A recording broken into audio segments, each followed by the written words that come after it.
বলে জানতামই না তো যে গুম হয়েছে, আমরা তো ভেবেছি হয়তো অ্যাক্সিডেন্ট হয়েছে, কোথাও কি হয়েছে। সাধারণত তো একটা মানুষ হারিয়ে গেলে সে কেন চিন্তা করবে যে র্যাব তুলে নিয়ে গেছে? এটা তো লজিক্যাল নাই। মানবতাবিরোধী অপরাধের অভিযোগে করা ৩ মামলায় গ্রেফতারি পরোয়ানা জারির পর যে ১৫ সেনা কর্মকর্তাকে হেফাজতে নেওয়া হয়েছে, এছাড়াও RAB, police, DB, NSI, military থেকে শুরু করে সরকারের বিভিন্ন বিভাগ থেকেও অনেকে আটক করা হচ্ছে। জানলে অবাক হবেন, এরা ছাড়াও যেসব বাহিনীর সদস্যরা গ্রেপ্তারের অপেক্ষায় আছে তাদের সবারই ঘুম হারাম করে দিচ্ছেন তিনি একজন নারী, যার নাম ডক্টর নাবিলা ইদ্রিস। তিনি শুধু গুম হওয়া ভিকটিমদের বয়ান ও প্রমাণসহ অভিযোগই হাজির করেননি, বরং গুপ্তচর হয়ে বাহিনীর ভেতরে ঢুকে হাঁড়ির খবর তুলে এনেছেন। নাবিলা প্রথম আলোচনায় আসেন ডিজিএফআই এর তৈরি আয়নাঘর পরিদর্শনের দিন। সেদিন ডক্টর মোহাম্মদ ইউনুস এবং তার প্রেস সচিব নিজে নাবিলার চমৎকার কাজের প্রশংসা করেন।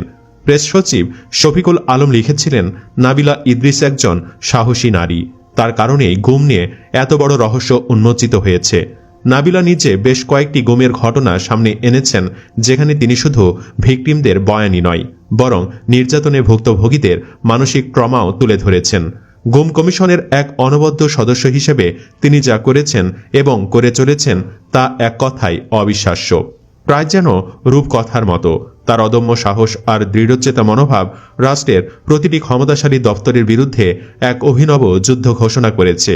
নাবিলা ইদ্রিস যা করেছেন তার কিছু বর্ণনা তুলে ধরা যাক। ছেলেদের থেকে অনেকাংশে কম হলেও অনেক নারীও গুমের শিকার হয়েছেন। অনেক গোপন আটক কেন্দ্রে শুধুমাত্র নারীদের জন্য নির্ধারিত সেল ছিল, যা প্রমাণ করে দেশব্যাপী গুমের সিস্টেম নারীদের গুম করার অবকাঠামো প্রস্তুত করেছিল হাসিনা। তারপরও খুব অল্প সংখ্যক নারী ভিকটিমই হাসিনার পলায়নের পরে এগিয়ে এসেছেন, হয়তো ভয়ে, হয়তো ট্রমায়, হয়তো আমাদের সম্পর্কে জানেন না বিধায়। কিন্তু যারা এসেছেন তারা এমন সব অভিজ্ঞতা শেয়ার করেন যা শুনলে কেউ সুস্থ থাকতে পারে না। নিজের জীবন বাজি রেখে নাবিলা এসব টর্চার সেল আবিষ্কার করেছেন। এক নারীকে কিডন্যাপের বর্ণনা দিয়ে নাবিলা বলেন, আমার কাছে এমন একজন নারী এসেছিলেন যাকে তার ৬ বছরের সন্তান সহ কিডন্যাপ করা হয়। বয়স কম হওয়ার কারণে বাচ্চাটি পুরো ঘটনার ভয়াবহতা বুঝে উঠতে পারেনি। যদিও আম্মুকে যে টুপি পরিয়ে নিয়ে যেত এবং ফেরার পর যে আম্মুর অনেক ব্যথা লাগত, এইটাও মনে রেখেছে। যখন ওর সাম্পেক্টের ডিটেনশন রুমের ভিডিও আমার ফোনে দেখায়, সে চিনতে পারে ওখানের কোনো আঙ্কেলকে। মনে আছে আপু? হ্যাঁ আছে। ও বলেছিল আঙ্কেলের মুখটা পেপের মতো।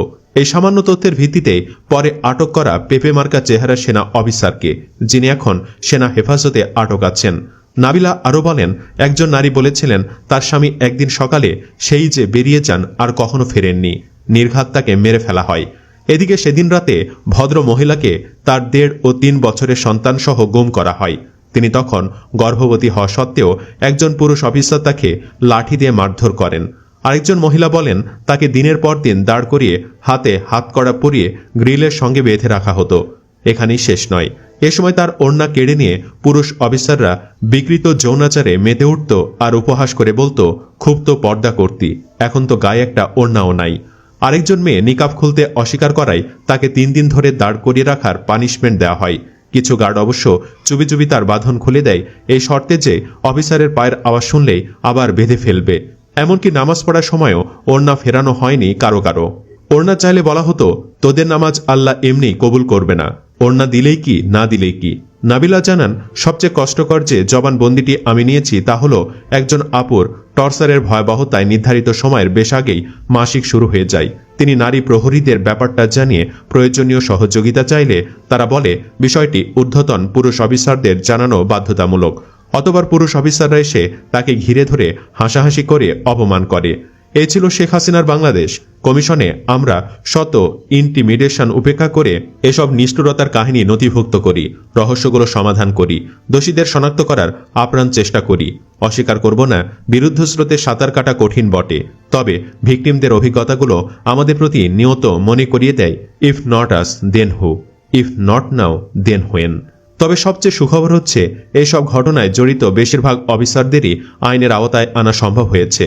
আর এই কাজে যিনি দিনরাত অক্লান্ত পরিশ্রম করে গেছেন তিনি ডক্টর নাবিলা ইদ্রিস। নাবিলা আরও এক বড় কাজ করেছেন। তিনি কোন দলের কতজন গুমের শিকার হয়েছেন তার বিস্তারিত তালিকা প্রকাশ করেছেন। সেখানে দেখা গেছে বিএনপি সংশ্লিষ্ট সংগঠন যেমন ছাত্রদল, যুবদল, মহিলা দল, ওলামা দল, মৎস্যজীবী দল এবং জাতীয়তাবাদী দলের গুমের পরিমাণ 37%।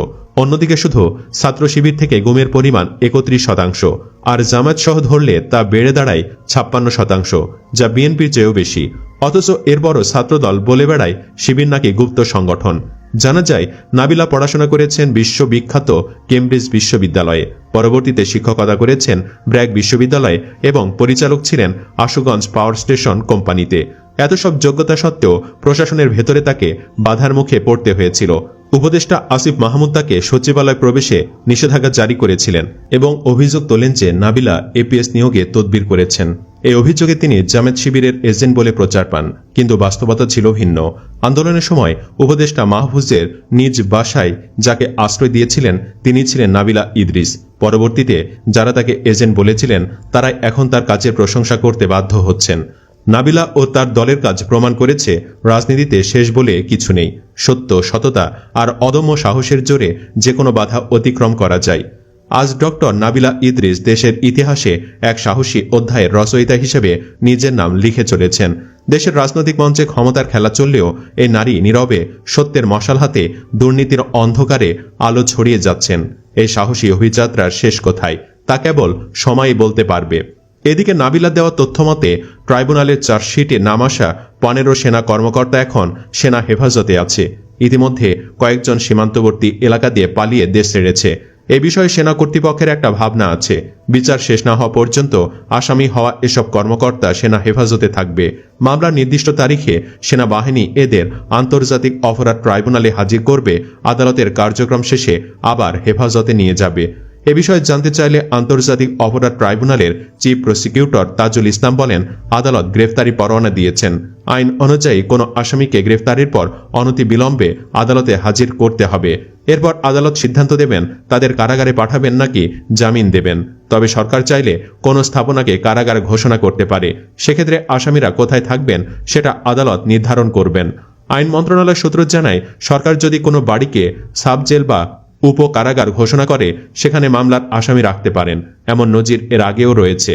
2007-8 সালে 1/11 সেনা সমর্থিত তত্ত্বাবধায়ক সরকারের সময় আওয়ামী লীগের সভানেত্রী শেখ হাসিনা ও বিএনপির চেয়ারপারসন খালেদা জিয়াকে গ্রেফতারের পর সংসদ ভবন এলাকায় 2টি বাড়িকে সাবজেল ঘোষণা করে সেখানে তাদের রাখা হয়েছিল।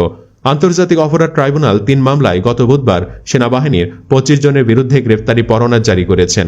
একসঙ্গে এত সংখ্যক সেনা কর্মকর্তার বিরুদ্ধে গ্রেফতারি পরোয়ানা জারি দেশে এর আগে ঘটেনি। তাদের মধ্যে 15 জন এখনও চাকুরিতে আছেন, একজন অবসরোত্তর ছুটিতে আছেন। তাদের আদালতে হাজির করার বিষয়ে সেনাবাহিনীর দায়িত্ব আছে। সেনাবাহিনী ইতিমধ্যে 15 জনকে হেফাজতে নিয়ে গেছে। একজন আত্মগোপনে চলে গেছেন।